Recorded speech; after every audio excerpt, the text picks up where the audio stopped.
Caros irmãos, estamos celebrando hoje o quarto domingo da Páscoa, é conhecido como Domingo do Bom Pastor, o Senhor que se apresenta a nós através do Evangelho de São João como bom pastor de nossas almas. E qual é a primeira característica do bom pastor? Ser bom. Pode parecer redundante, mas há uma distinção que devemos fazer. Ser bom não significa ser aquela bondosidade que depreciaria esse nome bom, uma bondosidade permissiva, uma bondosidade que não corrige e que não ama. O bom pastor, nós temos no imaginário, através de muitos ícones e muitas imagens, uma figura bucólica, num verde prado com as suas ovelhas.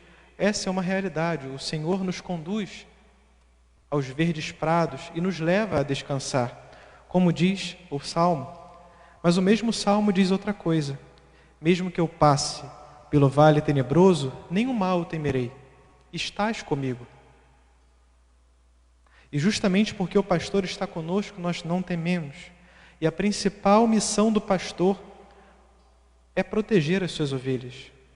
Em muitas ocasiões se alegrará com elas, mas em muitas ocasiões precisará defendê-las, cuidar, zelar por elas. Aqui vemos a figura sempre do bom pastor com o cajado. Também o Salmo nos lembra disso. O cajado ele serve para duas coisas: pôr as ovelhas no caminho certo, que vez ou outra elas saem, então pequenas palmadinhas para que elas voltem ao caminho correto.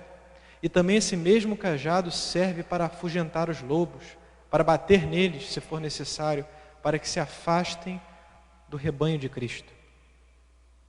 Não tememos, porque estás conosco, Senhor. No Antigo Testamento, vemos algumas prefigurações já desse bom pastor, que é Jesus.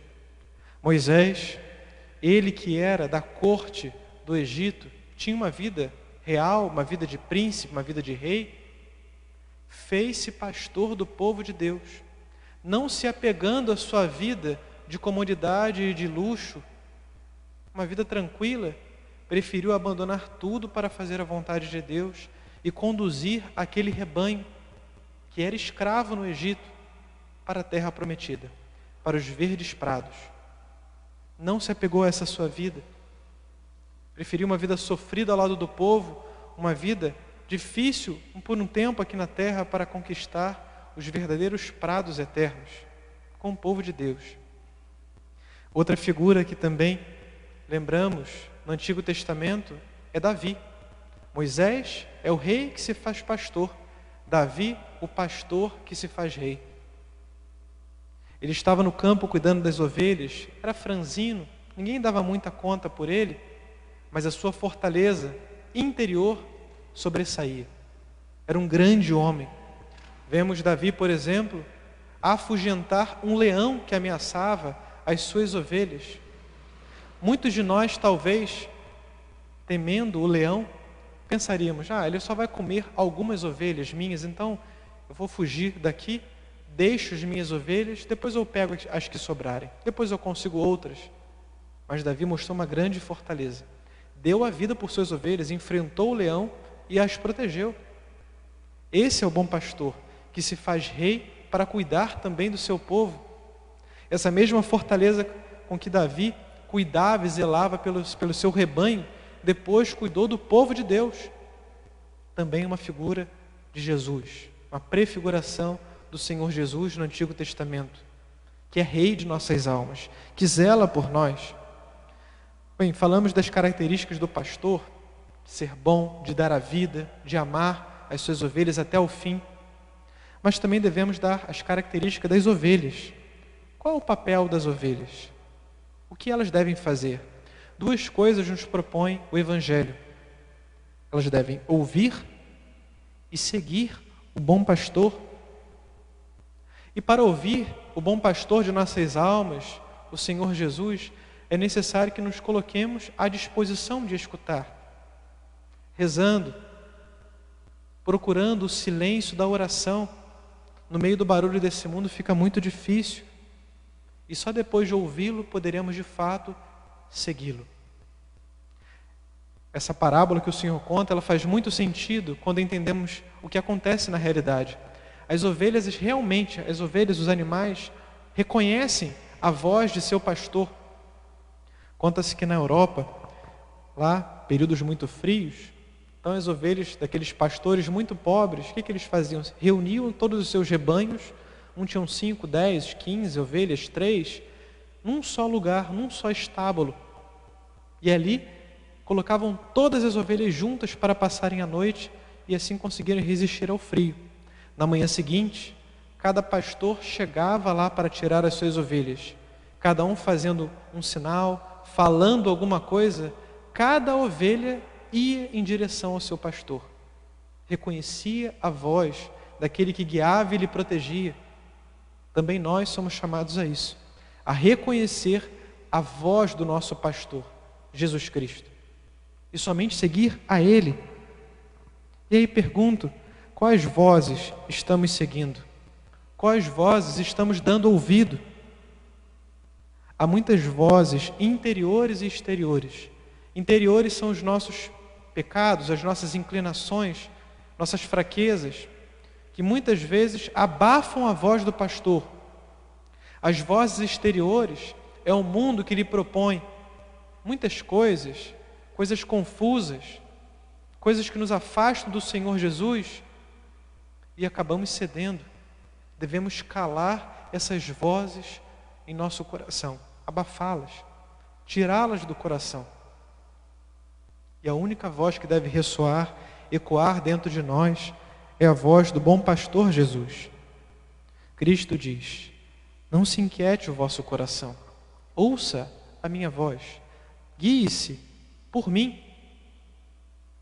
Nós sentimos medo diante de muitas realidades, diante de muitas dificuldades, e é normal sentir. O inimigo é maior que nós. As ovelhas diante do leão nada podem fazer, mas quando pertencem ao pastor, por ele são protegidas. Nós também estamos nessa condição de ovelhas, diante de um leão que pode uma ovelha, absolutamente nada. O inimigo de nossas almas é grande, é forte e poderoso, mas muito mais poderoso é o nosso pastor, aquele que zela por nós. E se nos abandonarmos nele, sairemos vitoriosos, conseguiremos. Quando nos abandonamos a nós mesmos, as nossas próprias forças, é como uma ovelha que se coloca a lutar contra o leão. Perderemos, com toda certeza. E para ser ovelha de Cristo, ser protegido por Ele, é necessário ouvi-lo. Diz o Evangelho que o pastor conduz as ovelhas para fora. Quem ouve e crê, deixa de ser escravo deste mundo e das suas próprias paixões, deixa de ser mundano e passa a pertencer aos verdes prados do céu, ao rebanho de Cristo. Na primeira leitura, nos Atos dos Apóstolos, São Pedro mostra a crueldade do pecado que levou o Senhor Jesus à crucifixão. E aquelas pessoas impactadas com aquilo, sabendo que os seus pecados, os nossos ainda hoje, crucificam o Senhor, aquelas pessoas perguntaram: o que devemos fazer? São Pedro disse: converter e receber o batismo para o perdão dos pecados. No batismo está o remédio da nossa salvação. Na confissão está o remédio que deve se perpetuar ao longo da nossa vida, para renovar o batismo em nós, as graças batismais que recebemos no dia da graça que se fez no nosso coração e nossa alma, que lavou-nos do pecado, o dia que fomos batizados. Certamente vocês conhecem São João Bosco, Dom Bosco. Ele teve muitos sonhos, né? O Senhor falava com ele misticamente por sonhos. E ele já criança, antes mesmo de entrar no seminário, eu nem sei se pensava ser padre, eu acho que não ainda, ele teve um sonho com uma senhora que lhe mostrava um lugar, um campo, e ela lhe perguntava: o que você está vendo? E ele via ursos, lobos, leões, muitas feras. E aquela senhora dizia para ele assim: vai domesticá-los.